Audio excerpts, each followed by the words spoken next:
tusome hapo.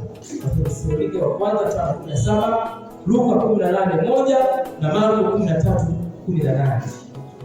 Baadhi ya mambo muhimu yanayodhihirisha umuhimu wa maombi, wa kuomba, wa kudumu katika sala. Wathesalonike wa kwanza 5:17, kama kuna mtu anaona tusomea haraka. Lakini pia Luka 18:1 na Marko 13:18. Karibu utaona kwa kwanza 5:17. Bwana Yesu asifiwe sana. Ombeni bila watumishi, ombeni bila kuomba. Kwa nini kuomba bila kuomba? Majaribu hayakomi. Kwa majaribu hayakomi, na sisi hatukomi ili kulikomesha lisijokoma. Kwa kumbe sasa nilikoma katika kuomba, nimekoma katika kushika Mungu.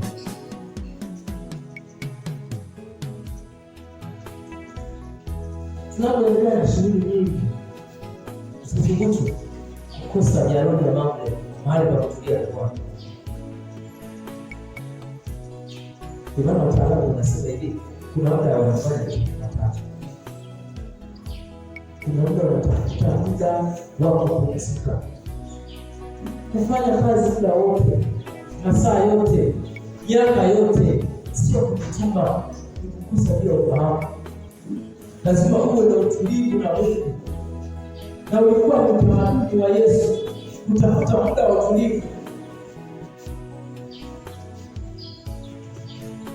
Unahakikisha moyo wako unapata utulivu mbele za Mungu. Bwana Yesu asifiwe. Luka 18:1 tusome hapo. Hapo Biblia ya Wathesalonike wa kwanza 5:17 nasema ombeni bila kukoma. Ipo tu. Kuna nani anasema? Akamwambia mfano ya kwamba imewapasa kuomba siku zote wala wasikate tamaa. Akamwambia mfano kwamba imewapasa kuomba siku zote leo. Watumishi wa siku ngapi? Wala wasikate. Kumbe ndani ya maombi tunapata tabia. Lakini anasema kwamba imewapasa. Ananipa mimi wajibu kwamba imenipasa kumwomba yeye siku zote wala wasikate. Lakini sasa anaposema imewapasa, manake wapo mtu zaidi ya kuomba. Kama imewapasa kumwomba Mungu siku zote wala wasikate tamaa, manake kinachofafanuliwa ni hivi sasa. Kumbe sasa alipo wawili watatu na hivi katikati ya katika kumwomba. Bwana Yesu asifiwe sana. Lakini nasema hivi, Marko 13:18, kama kuna mtu anaona tusomee. Marko 13:18. Kwa Biblia inasema hivi. Marko 13:18 anasema hivi.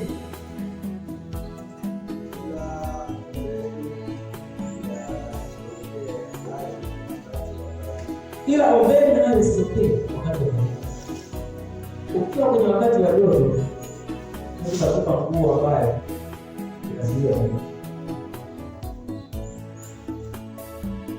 Hapa nakufundisha kwamba majira yote, wakati wote, nasema ila, maana kuna mambo mengi alikuwa anasema. Akasema usalama wa wale wako ila ombeni ili yasitokee haya wakati wa joto. Yanayotokea sasa yanayotokea yanayotokea si kwa namna ya kutokea. Lakini Mungu anasema kwamba ombi ili yasitokee haya wakati wa joto. Umuhimu wa maombi. Maombi huleta msamaha. Mwanzo 18:23 hadi 23. Soma kwa mfano. Maombi huleta msamaha. Dalili mojawapo ya unyenyekevu. Wale watu walisamehewa kwa sababu ya maombi. Jambo la pili, umuhimu wa pili, kutuweka karibu na Mungu kibinafsi. Kwa ukiomba unawekwa karibu na Mungu wewe. Mwanzo 18:1. Jambo la tatu, maombi ni wokovu wako wa kesho yako usiyojua. Maombi ni wokovu wako wa kesho yako usiyojua.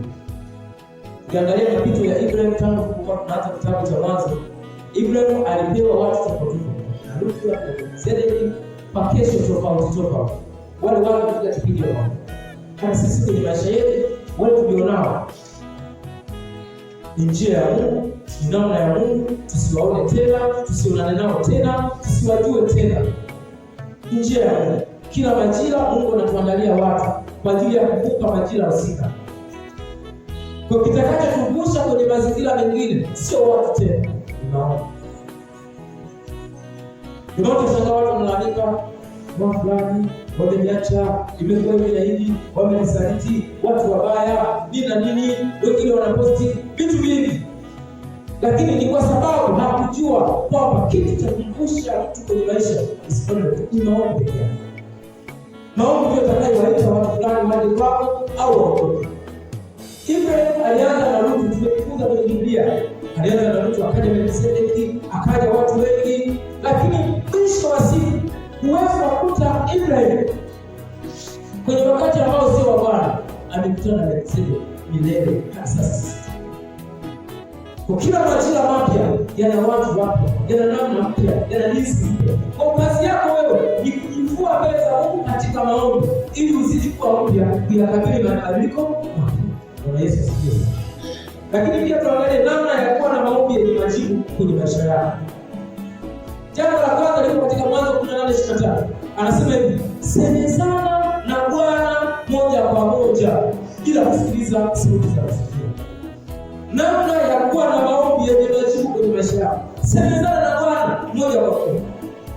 Nataka kukuhakikishia Ibrahimu angeanza kusikiliza mawazo ya watu, asingeshika kabisa. Lakini kilichomsaidia ni kusemezana na Bwana moja kwa moja.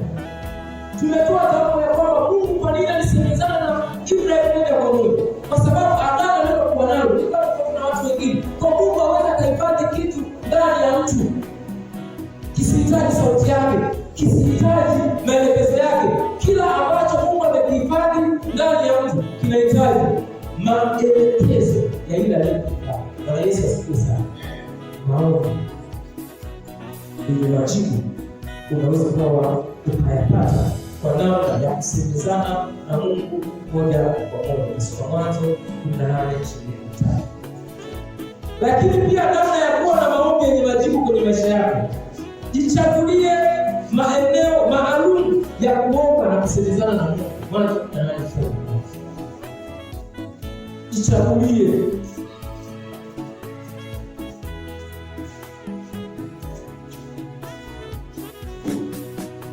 Mmoja alikuwa tumeenda atuelioza kwa kutoka ushuhuda. Anasema yeye alichagulia njia, akawa anasemezana na Mungu. Yaani akaomba, amepita katika misitu akajikuta amefika nyumbani. Mungu alichagua.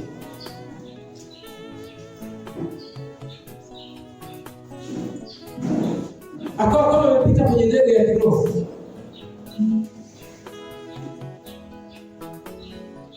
Bwana Yesu asifiwe.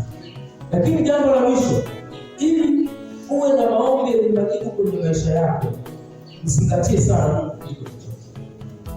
Jifunze kumzingatia sana. Ndio unapiga stori na mtu akapita sasa, akaharibu mazungumzo yenu. Usiruhusu mtu aharibu mazungumzo yako. Hapo kuna shida nyingine. Bwana Yesu asifiwe sana. Tuangalie maswali. Unadhani kwa nini Mungu alibadili samani? Unadhani kwa nini kuna umuhimu wa maombi kwa ajili ya ndugu na jamii yako? Unadhani kwa nini kuna umuhimu wa kuwaombea ndugu zao na jamii yao? Karibu sana. Amen.